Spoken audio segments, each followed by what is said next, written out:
All right, so get ready to dive into some seriously futuristic stuff. We're talking about 3D printing molecules. Molecules, I yeah. know, right? It sounds like something straight out of Star Trek, but get this. Uh-huh. It's a real thing, It is. and it could completely revolutionize, well, pretty much everything, from medicine to the materials we use every day. It's pretty mind-blowing when you think about the possibilities. Yeah, and this cocktail party chemistry episode we found has some really interesting insights, so let's break it all down. Okay, sounds good.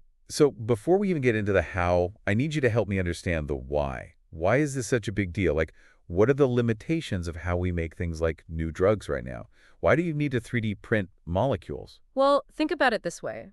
Traditional chemistry, it's kind of like building a house with just a hammer and nails. Okay. I mean, you can do it, Yeah. but it's slow, it's a lot of work, and you're pretty limited in what you can create, right? Yeah, totally. 3D printing molecules, it's like having a whole toolbox at your disposal. I see. You can create structures with insane levels of precision and complexity, things that were basically impossible before. So we're going from hammer and nails to like a super high-tech molecular 3D printer. Exactly. And just like a regular 3D printer uses a blueprint, 3D printing molecules starts with a digital design. So you're telling me we can design a molecule on a computer Yeah. and then the printer just builds it, like atom by atom? Yeah, pretty much. The printer assembles the molecule layer by layer, adding each atom in a specific sequence. Wait, hold on. Layer by layer at the molecular level, how is that even possible? It's a combination of really precise chemistry and cutting-edge robotics. Okay. Scientists have developed some wild techniques using things like lasers and microfluidic devices, even tiny robotic arms to manipulate those molecules. Whoa, it's getting a little hard to wrap my head around this. Is this something that's actually happening right now, or is it still in the theoretical stage? It's both. The basic principles are there, and researchers are already creating some pretty complex molecules. Wow. But it's still a really new field. Yeah. There are definitely some challenges to overcome before it becomes more common. Okay, so what are those challenges? What's holding this technology back from changing the world right now? One of the biggest hurdles is control. We're talking about reactions at such a tiny scale. Yeah. Any little disturbance can mess up the whole thing. It's kind of like trying to build a house of cards in a hurricane. That makes sense. And I imagine keeping things sterile at that scale must be super difficult too. Absolutely. Preventing contamination, especially when you're making medicines, is crucial. That's one reason why robotics is so important. It helps minimize errors and ensures a more controlled environment. So it's not just about building the molecules. Right. It's about making sure they're pure and high quality too. Exactly. Then there's also the issue of speed and scale. Right now, 3D printing molecules is a slow and pretty expensive process. That makes sense since you're basically assembling each molecule one atom at a time. Yeah. Scaling up production, say, to meet the needs of the pharmaceutical industry, that's a huge obstacle. Okay, I'm starting to get the bigger picture here. So we've talked about the challenges, but before we get into the potential, I'm curious about something. Yeah. You mentioned earlier that nature is already a master at 3D printing molecules. What did you mean by that? Well, nature has been doing this for millions of years, right? Yeah. Think about how plants make complex things like chlorophyll, or how our bodies make proteins. It's all about assembling those molecules in very specific sequences. So it's kind of like nature has already figured out the 3D printing process and we're just trying to catch up? In a way, yeah, we're definitely learning from nature's strategies and applying them to our own designs. That's fascinating. Can you give me some specific examples of how nature has mastered this, like things that we might already be familiar with? Sure. Take lovastatin, for instance. Lovastatin. You might know it as a cholesterol-lowering drug. Oh, right. But it's actually produced naturally by a type of fungus. It's basically nature's 3D printed molecule for lowering cholesterol. Oh, wow. So we're basically trying to copy nature's blueprints. Kind of. We're taking inspiration from nature's toolbox and using those same tools to build new things. Another good example is metformin. It's a common diabetes medication, and guess what? What? It was originally derived from the French lilac. Seriously. Yeah, nature is pretty amazing at constructing these complex structures. So we're not just inspired by nature, we're actually using its tools too. Exactly. And one of those tools is chemoenzymatic synthesis. It's where we combine traditional chemical methods with enzymes, nature's own catalysts, to help us build molecules. It sounds like we're collaborating with nature, not just copying it. Right. And then there's this other really cool area called directed evolution. I've heard that term before, but I'm not really sure what it means. So directed evolution is basically a way to speed up the natural process of evolution. Okay. We can use it to create enzymes with specific properties. So instead of waiting millions of years for evolution to do its thing, we can kind of fast forward the process and get enzymes that do exactly what we want. Exactly, and those engineered enzymes can then be used in chemoenzymatic synthesis, which gives us even more control over the building process. This is all starting to come together now. So we're learning from nature, developing these new techniques, and then using them to build molecules in completely new ways. It's pretty incredible. It is. But I'm still a little fuzzy on the digital designs part of 3D printing molecules. Can you explain that a little bit, Juan? Sure. Remember how we were talking about nature having blueprints for molecules? Yeah. Well, with 3D printing molecules, we create our own blueprints using special software. Okay. These digital designs contain all the info about the molecule's structure, the atoms, the arrangement, how they're connected, everything. So it's like a molecular architect designing a custom molecule on their computer. Exactly. And then that design gets translated into instructions for the 3D printer. Those instructions tell the printer what to do, step by step. Okay, got it. So we've got the design, the instructions, and the 3D printer. But how does the printer actually put the molecule together? So that's where the layer by layer approach comes in. Instead of trying to build the whole molecule at once, which would be crazy hard, Yeah, the 3D printer adds one layer of atoms at a time. I guess that makes sense. It seems more manageable. Right. Each layer is added and then bonded to the previous layer and so on. It slowly builds up that complex 3D structure. This is all really cool, but I'm starting to feel like we're getting lost in all the technical details. Can we zoom out for a second and talk about why our listeners should care about all of this? Like, what are some real-world applications of 3D printing molecules? Great question. The applications are huge, and they go well beyond just one field. One of the most promising areas is drug design and development. Okay. Imagine being able to create personalized medicine tailored to your specific genes or medical conditions. That's the kind of thing 3D printing molecules could make possible. So instead of taking a drug that's made for everyone, you could get one that's made just for you. Exactly. We could create drugs that are more effective, have fewer side effects, and are really targeted to your individual needs. Okay, that's amazing. Personalized medicine, got it. What else? Another area is materials science. We could create completely new materials with properties we've never seen before. Like what? Think about materials that are stronger than steel but lighter than a feather, or materials that can heal themselves. Wow. It sounds crazy, but it's possible. It does sound crazy. So we're talking personalized medicine, next generation materials. It seems like the possibilities are pretty much endless. Yeah, it's really exciting. But let's not forget, we're still in the early days of this technology, right? What are some of the biggest challenges researchers are facing? One of the main things is controlling those reactions at such a small scales. Like we talked about before, even tiny changes in temperature or pressure can have a big impact. Right, the house of cards in a hurricane thing. Exactly. Another challenge is the cost. The equipment is really sophisticated and expensive, which makes it hard for some researchers and companies to use. So accessibility is a major barrier right now. It is. And then there's the issue of scale. Like we mentioned earlier, 3D printing molecules is still a pretty slow process, so it's hard to make large quantities of material or drugs. Okay, so there's definitely a lot of work to be done. Yeah. But it sounds like the potential is huge. Oh, absolutely. We're making progress every day, and the future of this technology is incredibly bright. Well, I'm really excited to see where this goes. It feels like we're witnessing the birth of a whole new era of science and technology. It does, doesn't it? So we've talked about how 3D printing molecules works, we've explored how it's inspired by nature, and we've even touched on some of the challenges. But there's still so much more to discuss. In the next part of this deep dive, we'll look at some specific applications of this technology and what it could mean for the future, so stay tuned. Can't wait. You know what's amazing to think about it? We can actually design and build molecules now. Yeah, Like, with total precision. it's pretty wild. It really is. It's almost like having a molecular Lego set, Okay, I like that analogy.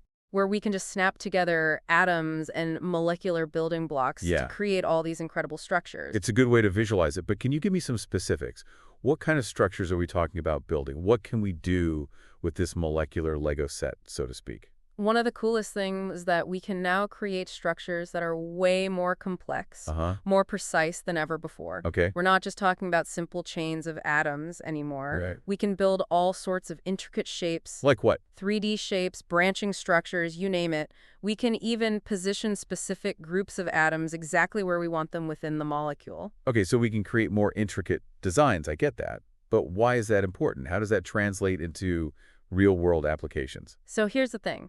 The shape and structure of a molecule, Yeah. that's what determines its properties, how it interacts with other molecules, how it behaves. Oh, interesting. By precisely controlling the arrangement of those atoms, Uh-huh.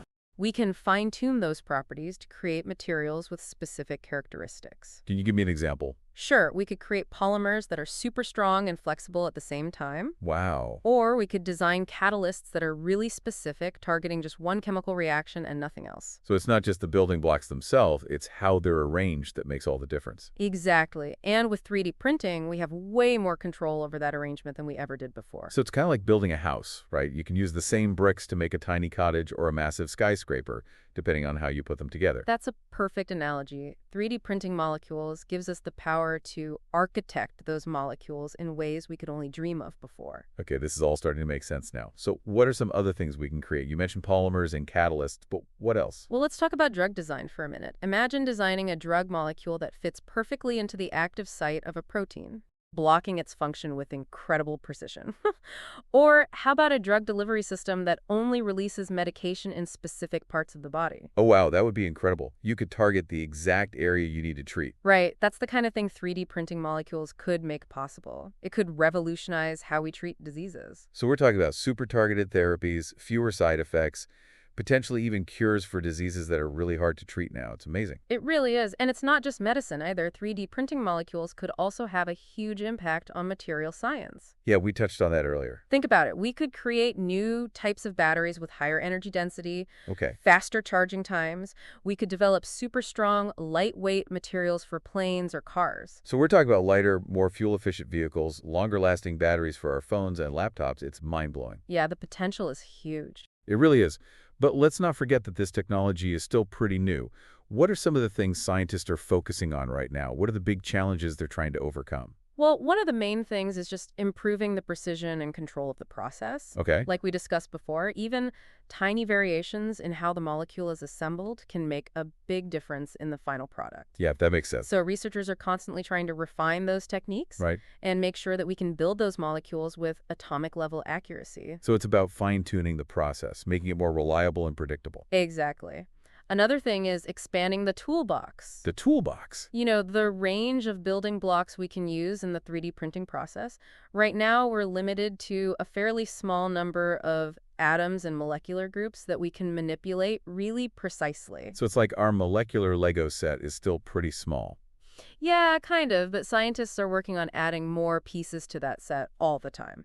That's cool. So the more pieces we have, the more complex and interesting things we can build. Exactly, and the more possibilities open up for new materials and medicines. This is all really fascinating, but how does this all actually work in a lab? What kind of equipment are we talking about? Well, it's definitely more complicated than your typical 3D printer. I can imagine. We're talking about microfluidic devices, lasers, Okay, even tiny robotic arms that can manipulate individual molecules. so this is some serious high-tech stuff, not something I'm going to find at my local electronics store anytime soon. Not quite yet. And all that fancy equipment comes with a price tag. Right, I bet it's pretty expensive. Yeah, it's one of the things that's slowing down the adoption of this technology. But like any new technology, I think as it becomes more common, the price will come down. Yeah, that makes sense. And we'll start seeing more user-friendly systems that more researchers and companies can afford. So it's like the early days of computers, right? They used to be huge and super expensive, but now everyone has one in their pocket. Exactly. And I think we'll see the same thing happen with 3D printing molecules.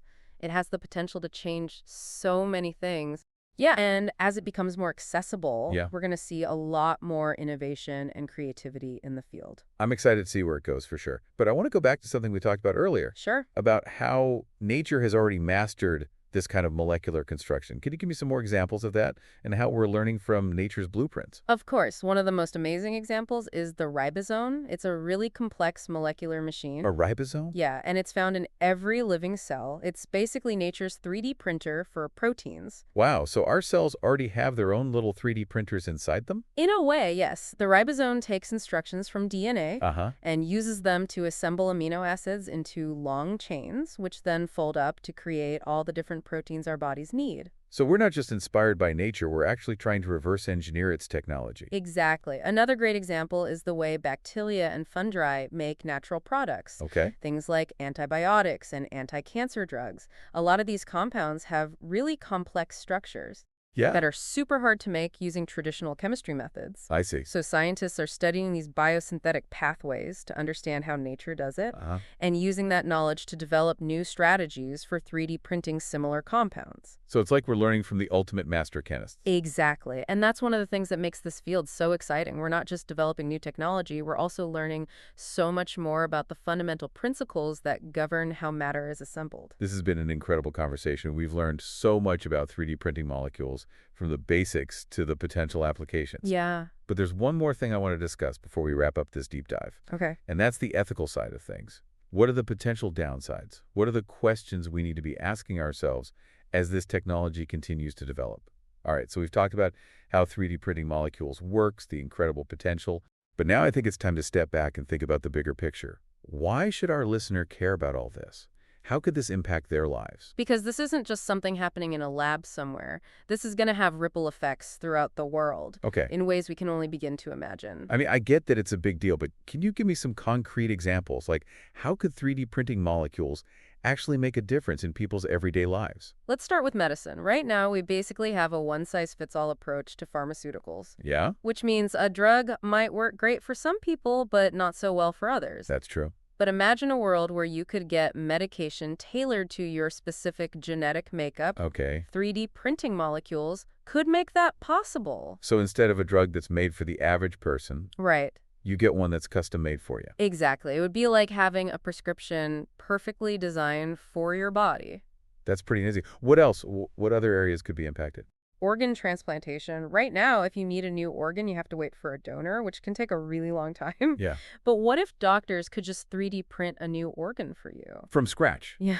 And not just any organ that's made from your own cells, so there's no risk of rejection. Whoa, that sounds like something out of a science fiction movie. Are you serious? It might sound crazy, but the research is moving in that direction. It's pretty mind-blowing. It seems like we're not just talking about replicating things that already exist, but actually creating completely new things. Exactly. We could engineer materials with properties that we don't even see in nature. Okay, so we're talking about stronger, lighter materials for building Yeah. self-healing infrastructure, maybe even clothing that changes with the weather. Exactly. It's a whole new way of thinking about design and manufacturing. We're not just limited to the materials and processes we've always used. We can create things at the molecular level. It almost feels like the invention of plastic, but on an even bigger scale.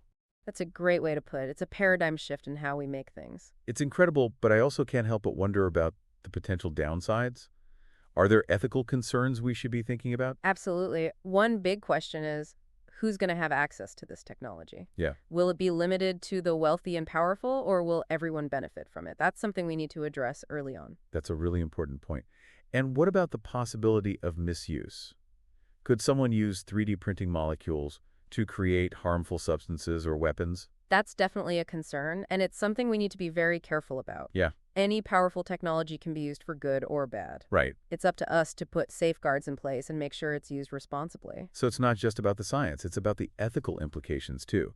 We need to be having these conversations now before it's too late. Exactly, and those conversations need to include everyone, not just scientists and policymakers. I agree.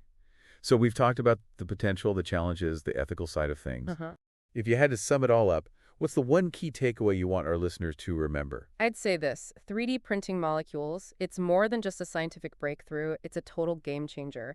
It has the potential to change how we live, work, interact with the world around us in a profound way. So it's not just about the molecules themselves. Right. It's about what we can do with them, the possibilities they unlock. Exactly. It's about taking human ingenuity to the next level, working at the most fundamental level of matter, the level of atoms and molecules. I don't know about you, but I'm feeling pretty optimistic about the future. Me too. It's like we're on the verge of something truly amazing, and the possibilities are endless. I completely agree. Well, thanks for joining me on this incredible journey into the world of 3D printing molecules. It's been a pleasure. We hope you've enjoyed it and that you're as excited about the future as we are. Absolutely. Remember, the future isn't something that just happens to us. It's something we create. That's right. So let's use this incredible technology wisely Yeah.